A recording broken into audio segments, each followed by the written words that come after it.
réforme du secteur de l'économie du Saint-Siège. C'était d'abord le premier secteur. En même temps, il avait commencé le travail qui a abouti il y a un peu plus d'une année, le travail sur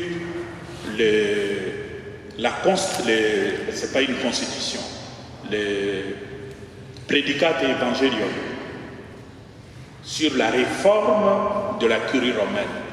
Ce document est aujourd'hui terminé. Aujourd'hui, nous traitons de plusieurs sujets parce qu'il s'agit de la vie de l'Église universelle. Donc, notre travail est un travail plutôt discret, mais le pape aime nous entendre. Et à chaque fois que nous venons, il y a un représentant de chaque continent qui présente la situation socio-pastorale de l'Église dans tel ou tel continent. Moi, je représente le continent africain au Conseil. Mais naturellement, quand il s'agit de traiter des sujets, c'est au niveau universel. C'est tout ce que je peux dire à ce sujet-là. Merci, Monsieur le Cardinal. Nous allons continuer à poser notre regard sur l'Église universelle. Monsieur le Cardinal, notre Église se trouve au cœur d'un synode sur la synodalité. Pouvez-vous nous dire comment vous vivez cette démarche voulue par notre pape et ce qu'elle peut apporter à notre Église?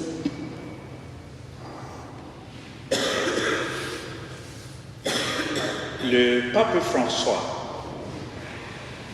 qui accomplit aujourd'hui 11 ans de pontificat, exactement aujourd'hui, comme je l'avais dit dans la célébration eucharistique, a été élu pour réformer l'Église. Lui, il le dit toujours. Si on peut parler d'un mandat, même si ça n'existe pas pour le pape, mais en tout cas, il a été élu, ça a été voulu par le conclave comme mission de réformer l'Église. Et cette volonté du pape François de réformer l'Église s'est retrouvée exprimée par le mot synodalité. Donc la réalité que le pape ne cesse de rappeler à tout moment, la synodalité, l'Église synodale, etc., en fait, c'est sa volonté de réformer l'Église. Nous allons conclure ce synode au mois d'octobre. Ce sera la deuxième session de la célébration universelle du synode, qui dure déjà depuis 3 ans. Mais ce synode, si nous voyons la réaction de par le monde, on a l'impression que beaucoup n'ont pas encore perçu le caractère révolutionnaire, je dirais le grand changement que pourrait apporter ce synode.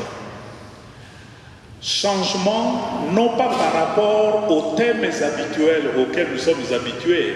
Quand nous allons quelque part, les journalistes, ils vont toujours nous poser des questions, que ce soit à Rome ou ailleurs. C'est quoi? Le diaconat des femmes, l'ordination des hommes mariés, le mariage de prêtres, le mariage des homosexuels. Ce sont toujours ces questions qui reviennent. Mais le synode sur la synodalité n'est pas convoqué pour traiter de ces problèmes-là, ni du problème de la polygamie en Afrique, rien de tout ça. C'est un synode convoqué par le pape pour traiter essentiellement de la synodalité.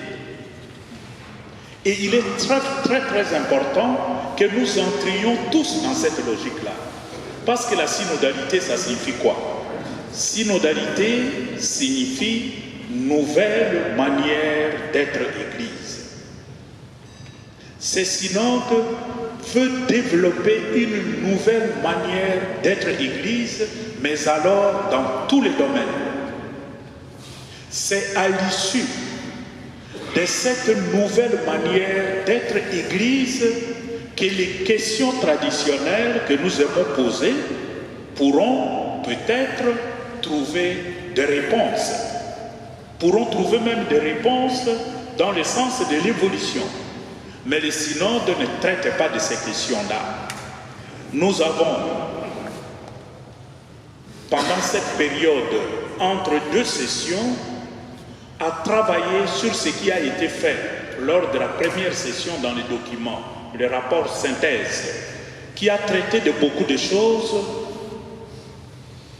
Nous ne savons pas comment les choses vont se passer à la deuxième session, mais l'idée, c'est de nous concentrer sur cette conversion dans le sens de marcher ensemble, évoluer ensemble, chercher ensemble quelle est la volonté de Dieu aujourd'hui sur son Église. Qu'est-ce que Dieu veut de son Église aujourd'hui? Et ce travail de recherche de la volonté de Dieu ne peut pas se faire sous forme d'imposition d'une idéologie. Ce n'est pas une idéologie qu'on doit imposer, mais un travail de conversion spirituelle.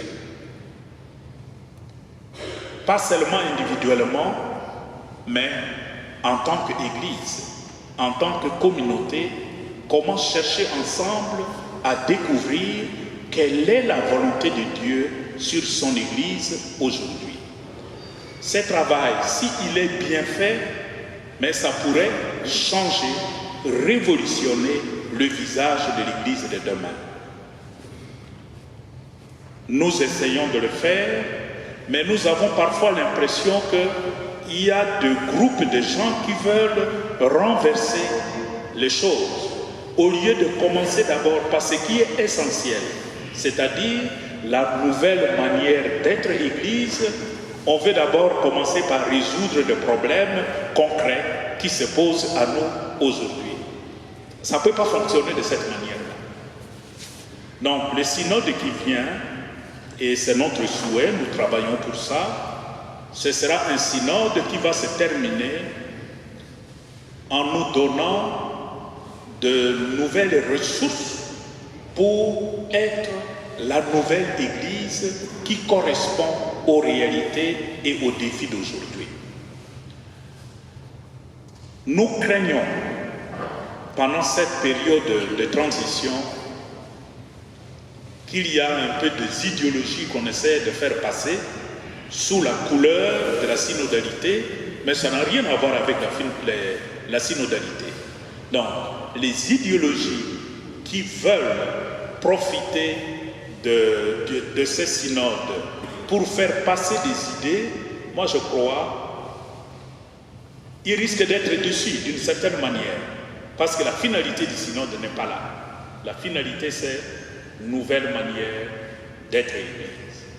Et ça, nous devons chercher ensemble. Merci, Monsieur le Cardinal. Et vous avez parlé de conversion spirituelle, et ça m'amène à vous poser une dernière question. Une question qui touche à la jeunesse. Monsieur le Cardinal, pour conclure, quel message voulez-vous adresser aux jeunes chrétiens qui nous écoutent ici ce soir, des jeunes peut-être d'origine congolaise ou africaine, mais aussi des jeunes belges vivant